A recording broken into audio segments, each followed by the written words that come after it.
when you consider that the combined revenues of the big four sports in America, so NBA, NFL, Major League Baseball, and hockey, is roughly equivalent to the annual revenues of the cardboard box industry. It tells you a couple of things. One is, well, That's an incredible statistic that I've yeah, never it's heard amazing, before. isn't it? Yeah. Yeah, it's amazing, isn't it? So, but it tells you a few things. Elite One is car. Are we how talking elite cardboard or are we talking recreational cardboard? grassroots cardboard. So, I mean, it tells you a few things. One is like how small sport is. One is how big cardboard boxes are. But it also, more importantly, tells us about the asymmetrically large role that sport plays in the fabric of the society, because we talk about sport. There's back pages of every newspaper in the world devoted to sport. The same can't be said about cardboard boxes. So it means that it's got great meaning to society.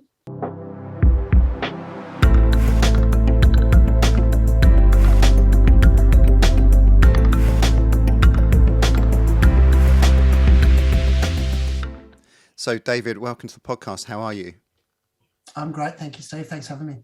No, not at all. Absolute pleasure. And I can't wait to kind of dive into some of the insights that you've accumulated over the decades. But could you start me off by just tell me a little bit about yourself, home, professional training? How did you get where you are today?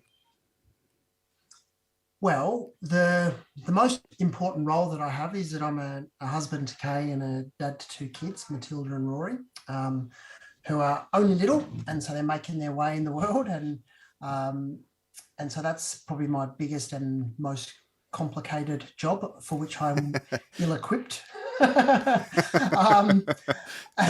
Decision making in parenting, right? Straight into it. Exactly. Oh, exactly right.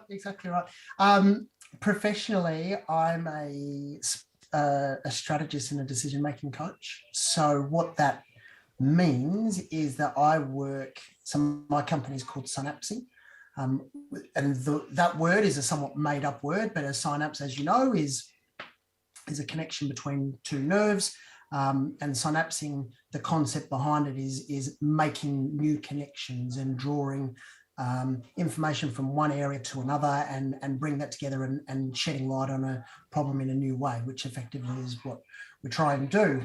And so about 40% of our clients will be in sport, so sporting organisations, sporting clubs that need reviews, that need help with developing and delivering their strategies in various different guises. About 40% are in corporate business that are doing the same sort of thing, so strategy and decision making. And about 20% of our portfolio is actually in executive coaching, which, as we were saying just before the call, is a lot of it is strategy and decision making, but more on an individual level rather than an enterprise or an organizational level. Prior to that, I'd spent 20 years on the coalface in professional and elite sport, both in Australia, the UK, Spain, Turkey, China. My professional training initially was as a physiotherapist, and I did that for a very long time, and then was kind of, I loved it. I loved the problem-solving aspect of it, but what I realised that it wasn't a complete picture of performance. So I did a lot more work in strength and conditioning, and that gave me a much better sense of a number of different facets of athletic performance. But then after a while, I started thinking, well, how can I have more impact and bringing all these sorts of things together? And that's when I started my journey as a performance director and a performance leader, which has culminated in me doing an MBA a few years back. And that's very much the world that I inhabit now, is bringing teams together to make good decisions rather than getting athletes to squat heavier, run faster, lift heavier things, like I had done for a long time. So that's kind of the Cook's tour, I suppose. Yeah, great.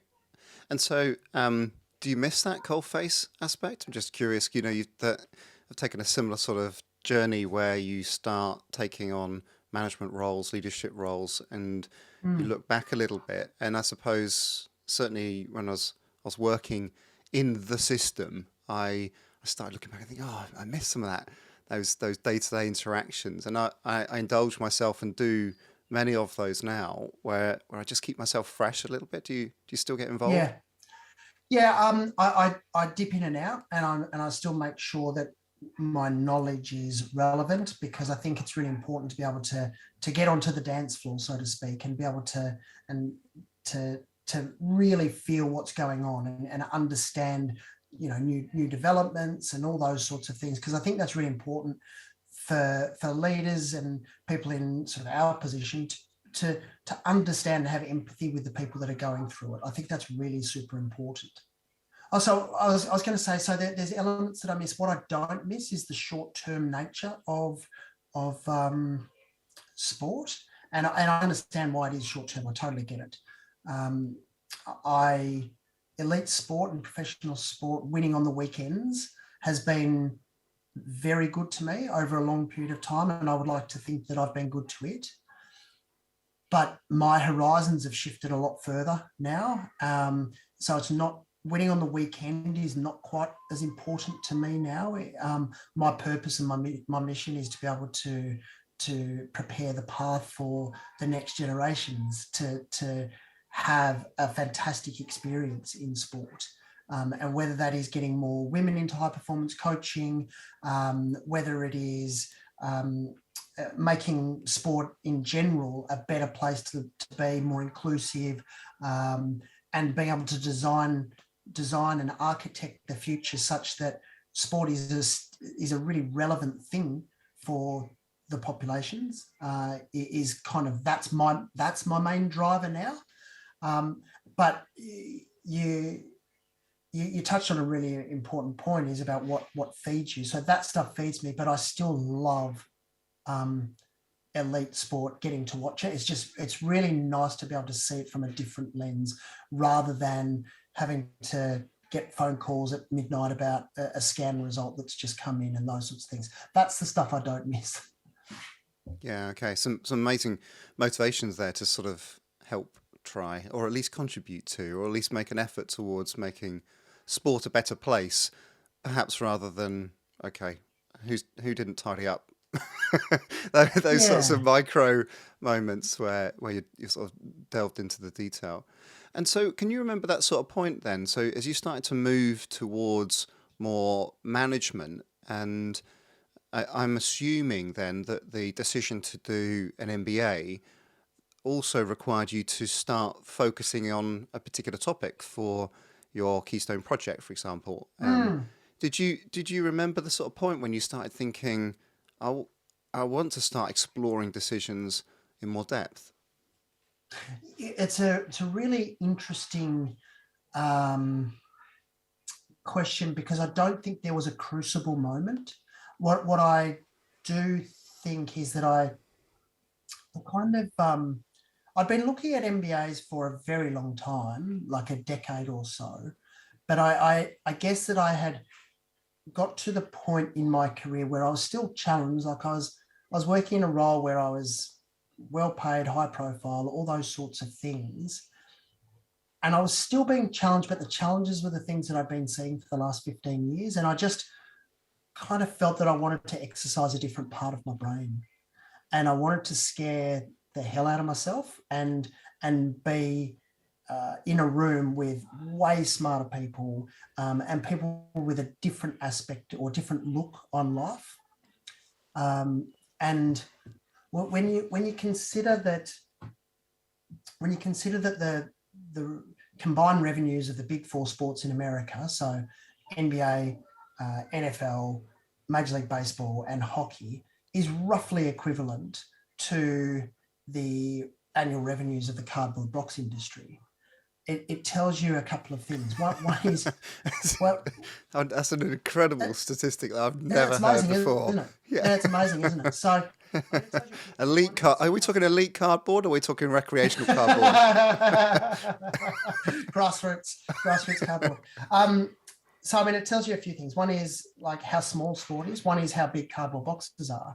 But it also, more importantly, tells us about the asymmetrically large role that sport plays in the fabric of the society, because we talk about sport. There's back pages of every newspaper in the world devoted to sport. The same can't be said about cardboard boxes. So it means that it's got great meaning to society. And I still wanted to be involved in that because that's who I am. That's me. But equally, when you recognize just how small it is, I started to think, well, maybe there are other people and maybe there are other professions in life, in other industries, that have solved the same sorts of problems that we're trying to solve. And what can I learn from them? So I've always been a bit of a thief in terms of my ideas. Like, I've always tried to cherry pick ideas from lots of different people and put my own spin on it and then take it forward. And so that analogical learning, I think, is helpful.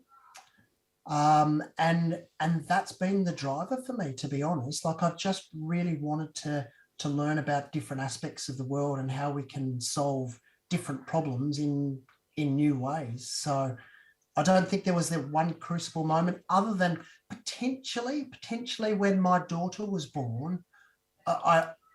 This might be a little bit of retrospective coherence, but when my daughter was born, I do remember having a bit of a shift, thinking, okay, right, so it's less about me.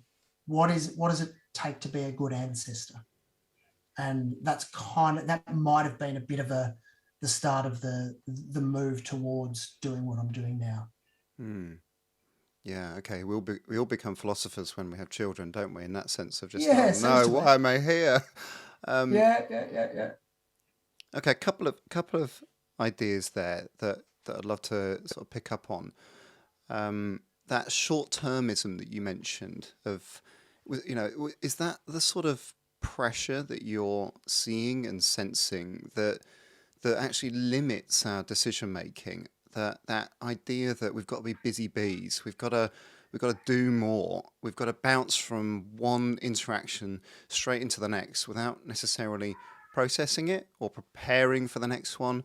I'm seeing a lot of people doing work, but not necessarily sort of shifting the needle, making pronounced changes to the environment, to the interactions in the team dynamics, to the sense of, I'm going to make a different type of decision or a different recommendation based on perhaps similar sets of information that I might be receiving, whether it's data or subjective, because I feel that there's necessary to be a change. I've got that sense that in sport there's this huge pressure just to do and not necessarily think too much. Yeah. Steve, it's a really interesting point, because I think there's a number of different ways of approaching it. One is, I don't think it's particularly well modelled, and we need people to model that bit that you've just outlined. The second thing is, it's absolutely not unique to sport. Not unique to sport. So the ambidexterity of thought required to be able to concentrate on operations and doing what you do well, that's got you to the point that you're at, and really being granular about what you need to do next. That's critical, because if you don't do that, then you get beaten, or your competitor gets the market share, or whatever it is. So that stuff's really important.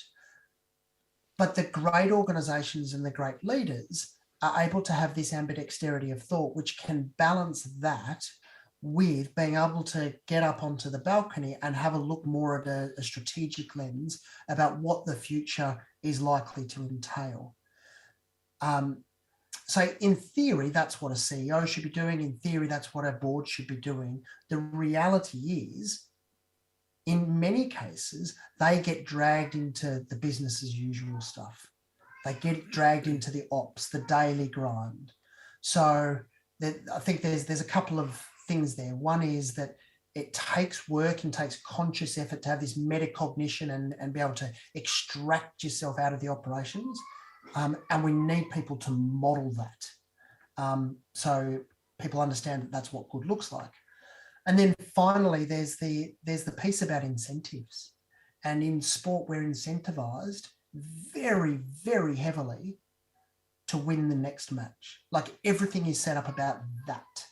because there's enormous disincentives to miss, whether it's funding, whether it is the media criticism that you cop because you didn't beat, your opponents on the weekend. It necessarily breeds this myopic view. And I've got real empathy for it. I totally get it. It's just that short-termism is counterproductive in the long term. So I would certainly support that idea of the businessman going from one thing to the next. I remember I was over in the US working with a large consulting firm, probably quite, I would sort of, they would say determine themselves as quite elite in their approach. And I was talking about high performance habits and helping with them with sort of structuring their well-being so that it can enable performance. And it came out that they go from one interaction with a company, so assessing the needs, proposing a set of work, and they go straight onto a plane, and then they go straight to the next one. And I said, okay, what do you do between the consultations? And I said, well, no, I just write up my notes. Okay, but do you debrief? Do you debrief with somebody else? No. So, oh, you don't debrief. Wow. Okay. And I suppose that in itself was fascinating, because that's got that corollary with elite sport, where you're getting straight on the bus and you're maybe flying, or you're getting to the next game. But equally, there was a sense, and you hinted towards it there, I think is really important, was that the comment was, we're not allowed to. We don't have that freedom. And I thought, oh, that's interesting, because it's not a case of maybe the staff member, the workforce creating that space. It does require an element of leadership and the business case from the core system, the management, to protect that and require it because of the return on investment in that sense. Yeah, that's right. And certainly in the corporate sense, in the corporate world, it rests very heavily on billable hours. Yeah. And that reflection is not a billable hour in most cases. The client is not going to be too happy about paying for reflection time. And so that eats into bottom line, which is, we get back to the incentives bit. So yeah, no, so I agree. It's not what we would call good practice, but I also understand why it is like that. It takes a brave organisation to be able to go, okay, right. So if we want to be the honeypot for the world's elite talent, how do we do that? Rather than just payment, how do we have a really good structure around our employees, such that people want to come and work for us and want to stay working for us? Because that's a really, really important nuance, is you can attract people by salary, but we know that that's not the way that you should be looking to retain people, particularly once you get to a salary past a certain level. Okay, so we've danced around the subject a bit there, but I think some of those are important, about setting the conditions to allow people to be taking or being more deliberate and intentional around decision making. And I'm quite conscious that, and I spotted one of them, right, that you've got this terminology down, you've got this expertise in there, retrospective coherence, where you're sort of checking and playing and working with these biases and heuristics and factors already. So I'm conscious that anyone who might be listening, that's, oh, okay, I'm opening a door here, and there's a territory that means that I've got to try and learn a little bit more. I've got to get in there and understand how decisions are made. Have you got that sort of simple version of a good decision? What's the difference between a sense of a decision that we can look back and say there's good process, there's good sense around that, versus not? So I think the important bit there is that what we're trying to do is improve our decision making, with the aim that improves better decisions. So frequently what we will do is that we will look at the outcome of a decision and use that as the determinant of whether it was a good decision. But you and I will both have countless examples of where a really poor decision and poor decision-making process has luckily got to a good outcome. And equally, there's been really good decision-making and decision process that has led to a bad outcome. So I think that just looking solely at the outcome is just too blunt, far too blunt. We see that all the time in sport.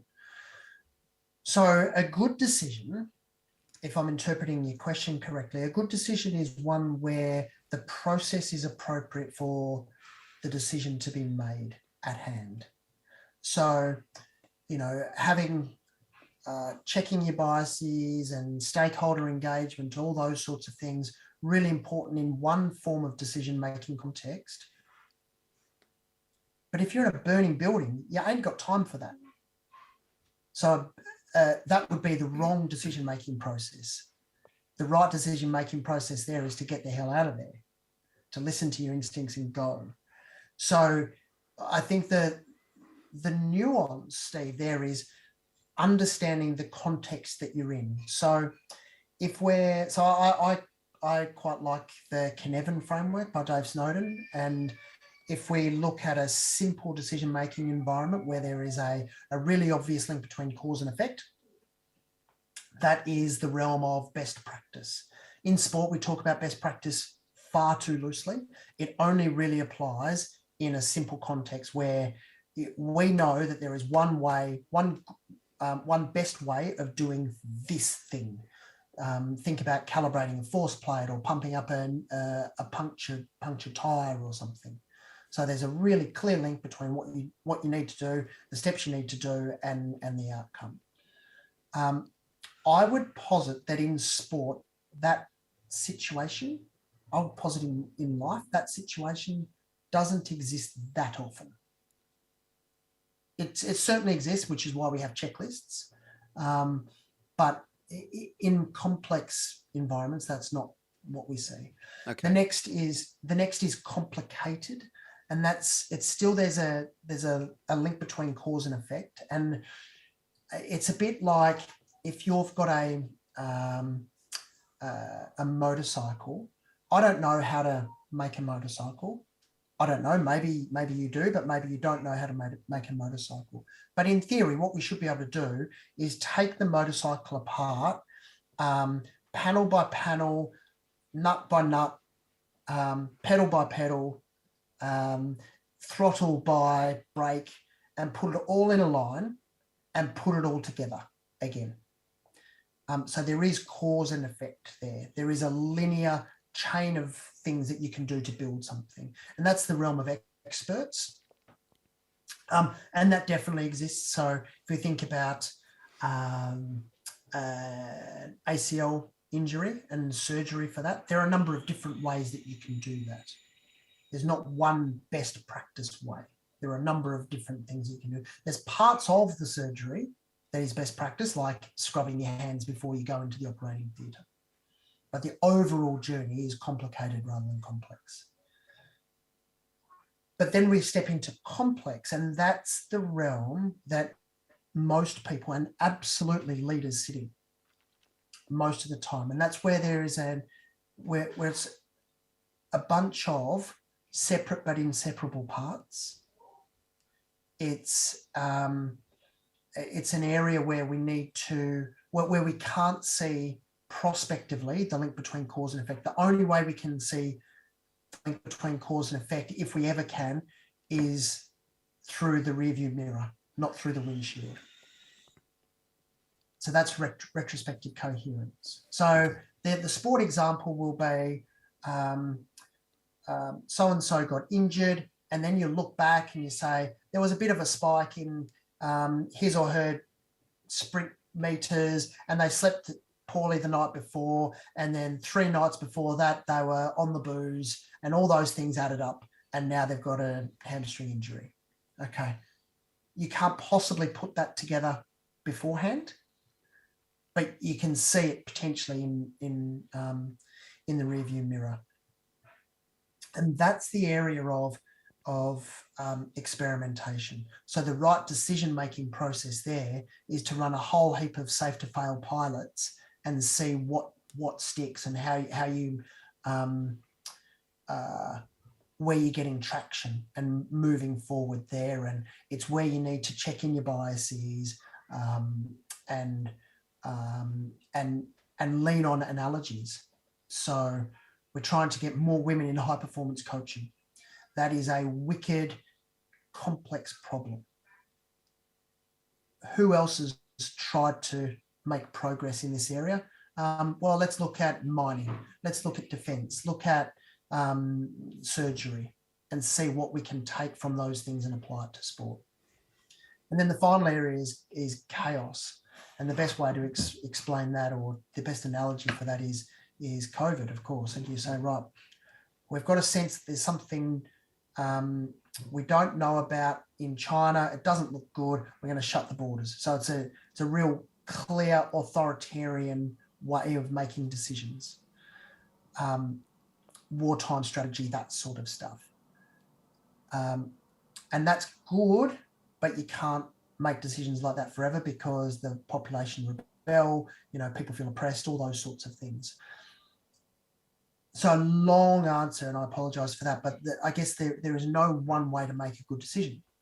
There's lots of ways, and it depends on the context. One of the biggest things that is important is having a diversity of experiences and a diversity of perspectives on an issue, which is why having a diverse group of people around the decision-making table is so important as well. So long answer to a very simple question. I apologize. No, not at all. No, that's a super comprehensive answer, and there's a lot to unpack. But maybe if I could just try and translate that a little bit with an applied example that might lead me into another question, and that is when I'm sitting down with an athlete or a coach or a business, and I'm understanding what their problem is, understanding what they need, doing that needs analysis, and I know for a fact, perhaps as a consequence of my experience, but as soon as I start thinking really early in the process, oh, I know the answer to this one, oh, I've seen this before, then I'm about to make a mistake. I'm about to prejudge a situation. and I know because I've gone through that process and I thought, oh, here you go. Here's the advice. Here's the recommendation. Here's what the next scheme of work needs to be. And it hasn't necessarily landed. It hasn't addressed the problem because I haven't been thorough enough in my process. So that's me just, I guess, recognizing that we need to be quite sentient about this. We need to have a almost out of brain moment of assessing how we're getting on, perhaps rather than just following a process or being quite instinctual in our in how we work. So that's just my reflections or an example from that. Look, I think that's exactly right, Steve. But there are times where relying on your gut, on your instincts, is 100% the right thing to do. The problem is that many people rely on that far too often without actually thinking, is that the right process for making this decision? And we know that the right time to rely on your gut, and this is the work of Gary Klein and others, is when the context is directly replicable to other experiences that you've had. So if you've seen exactly this 1,000 times, you've got experience, you've got that tacit knowledge, and relying on your gut is possibly going to be more reliable than anyone it's completely novel for. And that's the value of experience. But you also, the second condition is that you're always getting feedback and you're being able to update your knowledge. Where people fall down is this overconfidence bias, and this is what Kahneman and others will talk about, is that the biggest problem with relying on gut is that you it breeds this overconfidence bias that says, oh, I've seen it all before. We're going to do this because, you know, it reminds me of something that happened when I was working in Finland in, 2007, without actually having the humility to understand whether the context and the situation in Finland in 2007 is anything like the context that you're in now. It may just remind you of it, but it may not be directly translatable, and that's where we get errors of judgment. So instinct and gut instinct and gut feelings have got really powerful places to play, just so long as it's not the only club that you pull out of the bag. So can I try and get a few metaphors or similes for those different layers of decision making? So cause and effect, I kind of think of the windmill. You're not going to get the mill turning unless you've got the wind. Yep. The bicycle example works quite nicely. I remember previously hearing the frog and the bicycle, that sort of idea of we can deconstruct the bicycle and we can put it back together, but we can't do the same for the frog. Right. So that being the complicated and the complex versions. And Yep.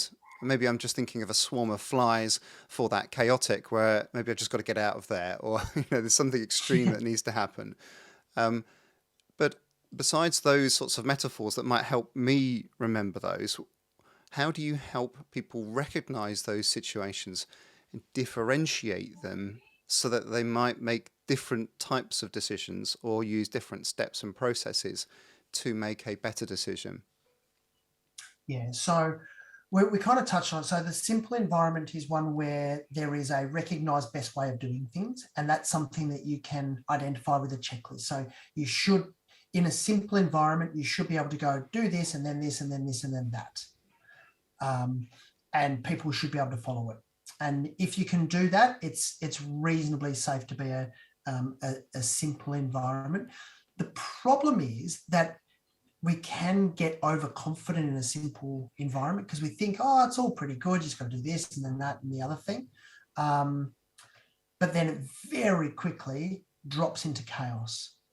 So it's not true that it would go from simple to complicated. It can very quickly go off an edge to go into chaotic. So if we see what's happening in the share market fairly recently, like chaos. If we see what happened in the share market last year with GameStop and some of the meme stocks, that's chaos. It's gone from something which makes sense ordinarily. You put your money in these sorts of things, and then all of a sudden something comes from left field, and people don't know how to react properly to it. So a complicated thing would be where there are recognized ways of doing things. So there's good practice. This is the realm of experts. So if you've got experts opining on a particular problem, and that they know what to do, it's a fair bet that you're dealing in a complicated environment. The danger here is that experts can often drown out the wisdom of the non-expert, and you need non-experts to come in and ask naive questions. And so experts will go, yeah, no, I know boats, that's all right. I'll fix this, without someone just challenging them, going, why is it that you do it this way? Yeah, you need like an intern. Exactly right, 100%. And I think it's actually one of the things that allows me and probably yourself, Steve, to go into environments where I actually don't know the end product. Like I could go into a pet food company and do some strategy and decision making there because I can ask naive questions. Whereas if you know everything about pet food, you think that there's nothing new to learn. So you need there's a real danger of experts as well. They're wonderful. We need to listen to them. We need to listen to them more in certain areas. But having people that can just ask dumb questions, and that's my superpower, is asking dumb questions. And so I think that's really important. And then the complex space is this, where you don't know what's going on, where there are things that don't make sense, where you try and put a technical fix into a complex problem, and it can have a really asymmetrically bad outcome. So an example of that is in 1935, Australia had a problem with cane beetles, and a guy said, "I know what we do. You just introduce these cane toads and they get rid of the cane beetles." So technical fix to clearly a complex problem because it's an ecosystem. And the reality of what has happened since is that we now have 200 million cane toads wrecking the agriculture of this country in Australia. So it was a imposition of a technical fix on an adaptive problem that has wreaked havoc there. So I think of complexity as being a bit like a rainforest, Steve. So where there's separate but inseparable parts. So if you're in an environment where you go, well, if I add one component, it changes the look of it completely, that's a complex environment. So improving female representation in just about anything is complex, wicked. There's no one answer, because you've got to look at paternity laws, you've got to look at child minding, you've got to look at power structures, you've got to look at incentives, you've got to look at all these things are interacting. So when there's lots of interactions, that's a complex thing. And then chaos is when you're getting lots of noise, lots of demands on your attention, all at the same time sensitive, all in a time sensitive manner. So you've got the media coming at you, you've got reports coming in from this location, that location, you've got people wanting your attention on this, that, and the other thing. That's a chaotic environment. And so they're kind of the ways that I teach it and go, right, well, how do we recognize this bit? Okay. And then, using the appropriate template, not template, but decision-making structures to go from there. Okay. So that's really useful to differentiate and provides that little step for people to at least be able to assess and get a handle on the type of circumstance, context, and therefore the decisions that they might need to make. I'm going to try and ask you, I'm going to ask you a difficult question, but I'm keen to make this practical for people to get started with this.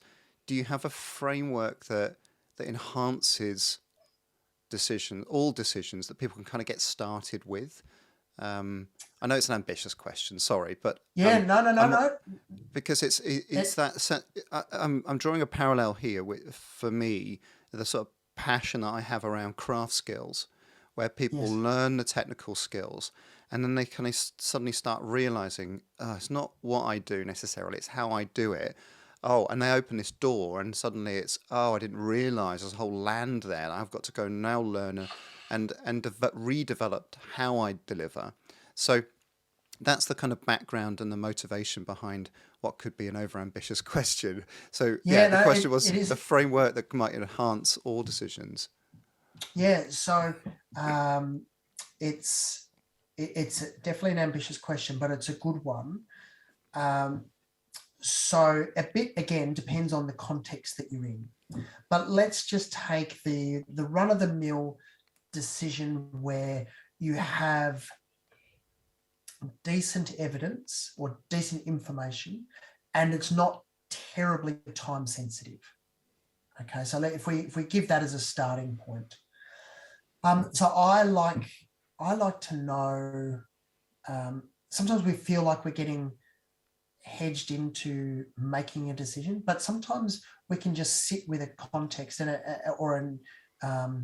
a situation, and a decision doesn't actually need to be made right now. So one of the questions I ask myself is, does the risk profile change? So an example might be, does the risk profile change for me having a heart attack if I ate an extra slice of creme caramel this evening with dinner? And the answer is probably no. So I don't need to, change anything I'm doing. I can continue eating. If, however, there's a chance that it's going to clog up my arteries here and now, and I'm going to have a heart attack, I'm now forced into a decision. How much do I really want this creme brulee? So the risk profile is different. And is that changing? So I think that's a really, really important and understated thing to know is, does a decision actually need to be made, and at what time does it need to be made? Right. So the next thing is, do I have the information that I require to make a decision? How important is this decision as well? Because that importance is very important, because that gets down to this concept of maximizing and satisficing. So let me give another food-related example. So for my wife's birthday, we might want to go out for dinner, and I will research the restaurants in the area, and I want to know what's the rating on this one. Do we like this type of cuisine? Does she like that? Is it fancy enough? Is it too fancy? What's the menu like? What are the ratings? What are the reviews? Getting all that information, because I want to maximize. I want to have a really good experience for her. But there might be a time, like tomorrow night, you go, all I need is a restaurant that's open. So my minimum hurdle is that it's open. So that's called satisficing. So good enough. Good enough. And I will take the first option that is good enough, that meets my minimum hurdle. So that minimum hurdle might be that it's open, or it might be we had pizza tonight, so we don't want it to be pizza tomorrow. So the hurdle is now open and not pizza. So how much information do you need? How important is this decision? Do you need to maximize it, or are you happy to satisfy this? I think is important. We've talked about the context of whether it's a complex, complicated situation. So that's really important. And then probably another couple of things would be, do I have enough diversity in my thought process here? Do I need to shop this around? Have I stated the problem in the right manner? And who else do I need involved in the decision-making process here? Because I've got a prime narrative, which is the way I see the world, which is a product of who I am, my culture, all my experiences. You've got a prime narrative, which is exactly the same, from the same sort of lens of, what's your background, what's your experiences, what's your heuristics, these sorts of things. So a decision that I make might be enhanced by getting your take on it, but it might also be enhanced by getting someone who's much older or much younger, or a female, or LGBTI, or Afro-Caribbean, or in a wheelchair, whatever it is, because they can give a different look on the problem because they've got a different world experience. So that's effectively the case for having greater, it's one of the cases for having greater diversity in boardrooms and in coaching structures. And then I guess finally is, can the decision be evaluated? Do we know what good looks like? And can we go, right, if faced with this again, would we make the same decision? what parts can we tease out and improve for next time? And then overlaying all of that is this concept of all our biases, which I've got a slightly different take on, but you know, there's definitely some cognitive flaws that we have, or cognitive, not flaws, we've got some cognitive limitations that sometimes getting more information and, you know, using technology may be able to help us. So that would be that would be a framework that I would coach executives with. Yes. Okay. So I've made some notes here then. So time based, and linked to that being the risk profile. Yep.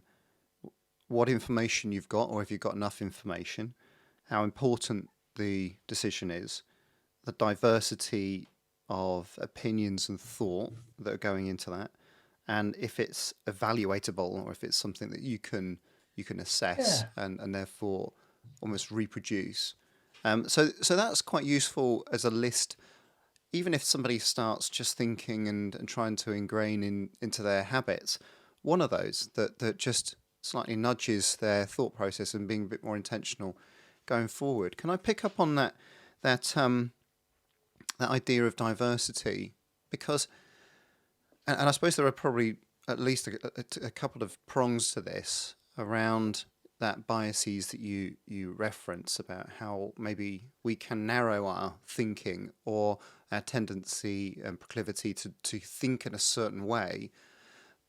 But equally, a lot of the decisions that we're making are in teams and require teams to operate. And therefore, it's not a transactional, I'm presented with information, I'm looking at it on a spreadsheet, and therefore I've got to make a prescription or recommendation to that person in front of me, and it being quite a transactional thing from which you could enhance your decision making with those factors you've just made. Now I've got a team who are operating in a quite a fluid environment, and there's hierarchies, there's time on the team sheet, there's you know, the influencer, there's the decision maker as a part of it. I'm probably opening up a can of worms here, but that sense of decision making in teams, and how people can manage that in a way that means that you're making a good decision, rather than necessarily just sort of, I suppose, falling back into poor habits of hippo, the highest paid Yeah. person's opinion, Yeah. and we just Yep. do what they think. So how do you Yep. maximize decisions in teams? So it's a fundamental question that you ask, Steve, because we do need to be able to recognize the difference between making a decision when it's just rests on you, and also wanting to harness the diversity of thought. I use a framework called the Sadie Framework. So that's basically, the S stands for synthesize, and what we're trying to do there is collect the information, synthesize it, and then formulate a proposal. So we're talking about in teams now, and that's really vital for engagement, alignment, and influence. So you want people to feel like they've had an input and that you've heard them, right? So the next letter is A, so authority. And these people are consulted and they've got veto power, but only in their area of expertise. So, for example, you want to make a decision, and the HR specialist says, "I'm sorry, but that is against the law." Okay, they've got veto power. So that's really important that you've got these experts that come into the room and be able to provide input on a particular area. But you wouldn't want the HR specialist having veto power over the colours you used in your marketing campaign. So it is very delineated and delimited to the area of expertise that the authority person's got. Then we've got engage, and these are the people that you want to engage with, the people that have to live with the decision that you're making. So these are the people that have to implement the impact of your strategy, your decision. So if you're making a decision about the time that a team would travel overseas, it's helpful to ask the kit man, because they're the ones that are going to have to be unloading the bus at 2 a.m. Right? So you want to, they don't have veto power, but you want to listen to them really carefully, because they'll give you looks on the problem that you hadn't assessed or that you hadn't seen. And they will also be able to provide you with really important feedback. And they can be your most powerful advocate or your most rigid adversary as well. So we've got synthesize, authority, engage. Then you've got decide. And so that's the person who ultimately makes the decision. And that's really important, is that if you decide by committee, you'll often get to an impasse. So frequently, it is always better to go into a decision-making process knowing who has ultimately got the final say, right? So that's that needs to be clearly articulated. And then you've got implement. So SAEDI, I is implement. And these are the people that are responsible for implementing the strategy or implementing the decision that you make. So there's a number of different ways or a number of different steps, I should say, of doing this. But this is the best way that I know to be able to get people feeling like they've invested, they've been engaged, they've been listened to, but it still gets down to one person making the decision based on all the information that they've heard. Does that make sense? Yeah, it does. I haven't heard that one before. It's convenient that my auntie is called Sadie, so that's helpful. So thank you for that. I named it after her. Yeah, thanks. It's slightly different spelling, but that's fine. And if I just riff off that, I think I'm hearing most circumstances, it's AD, authority, decide, implement. Yeah. You know, I come in with my opinion, I've made a decision, and I want you to get on with it. When actually that synthesis of opinions, of that health check of a team, has everyone spoken in the room? What are your thoughts? What are your concerns? What are your hopes? What are your ambitions? And that sense of listening and opening the argument in a non-judgmental way. But the E bit, I think, is something that so many people miss out, that engage. Here's the strategy for you to go and work in the Olympic Stadium. You go and do your thing. Go and hurdle. Go and jump. Go and do whatever you want. But this is what I think you should do, as opposed to, how do you want this to look? How do you want this to feel?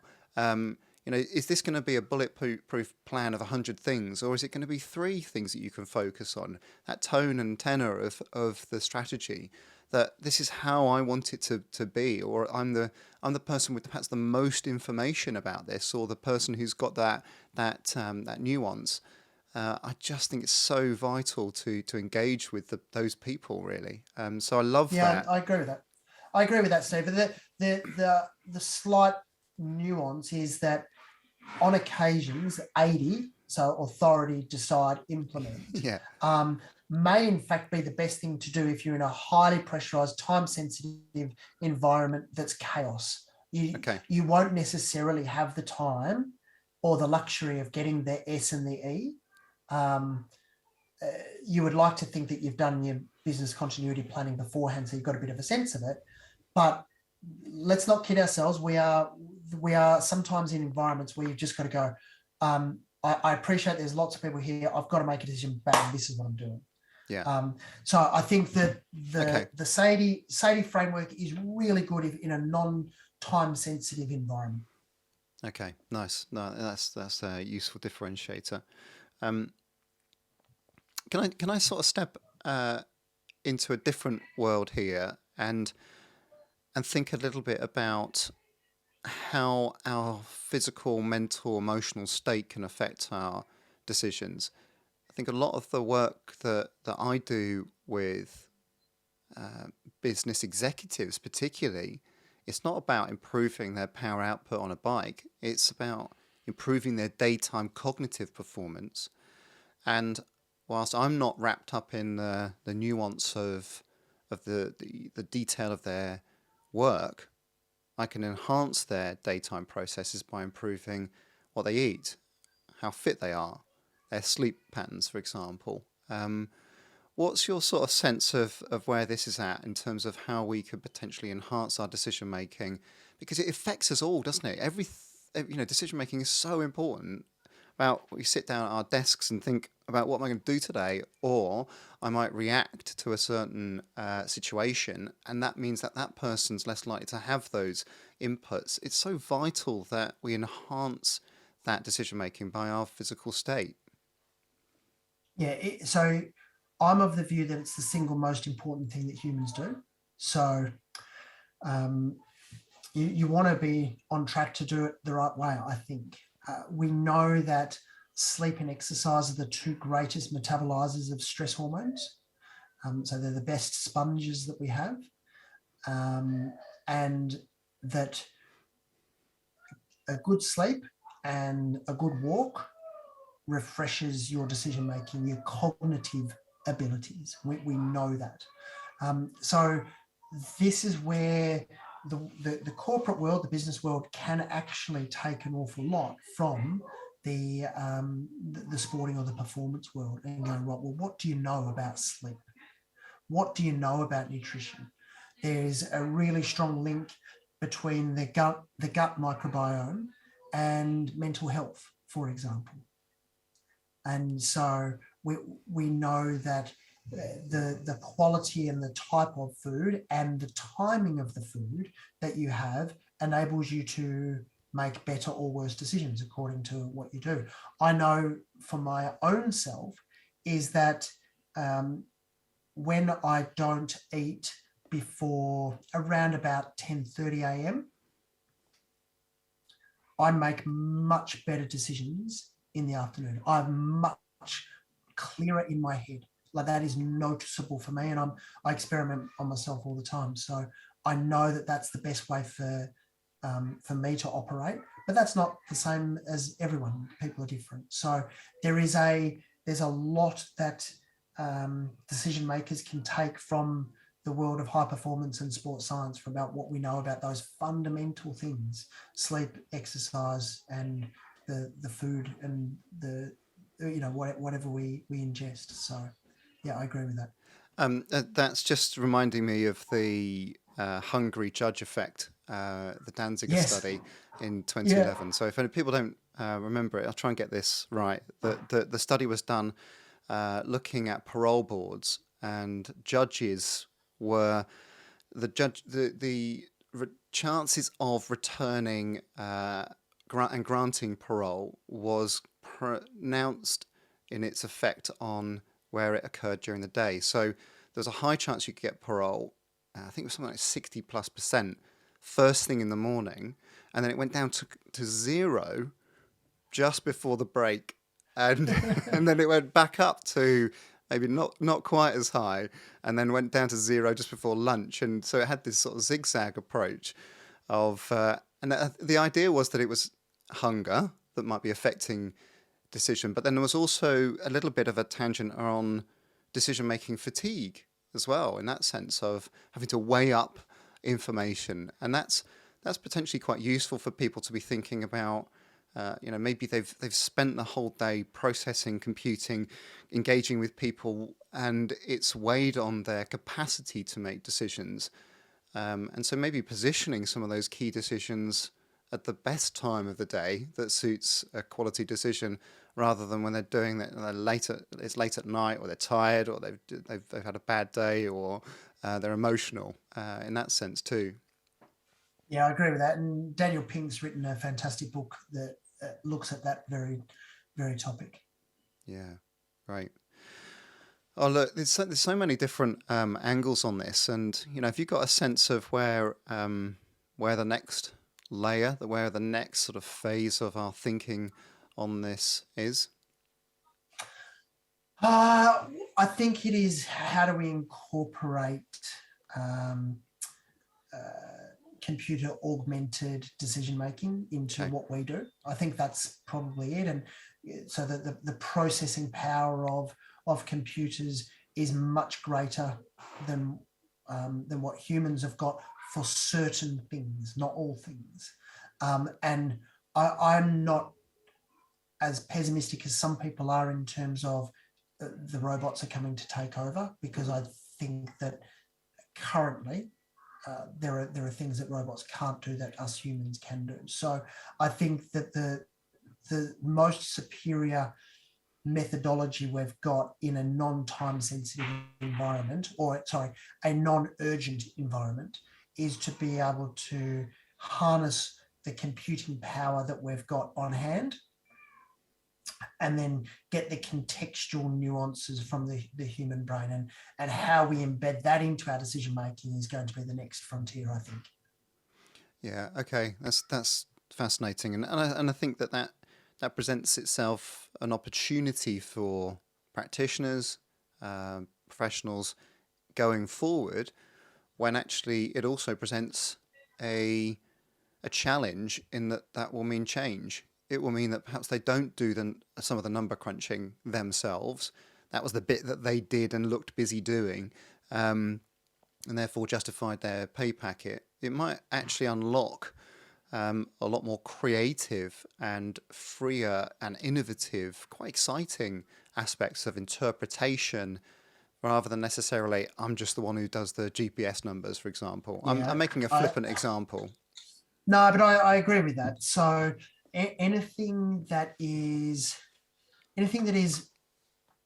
would be described as routine, repetitive, and boring will be able to be done by machines. Which, so the pessimistic side of that is they're going to take over. The optimistic side is, well, that just frees us up to do amazing other things. And I'm firmly on the optimism camp. Amazing.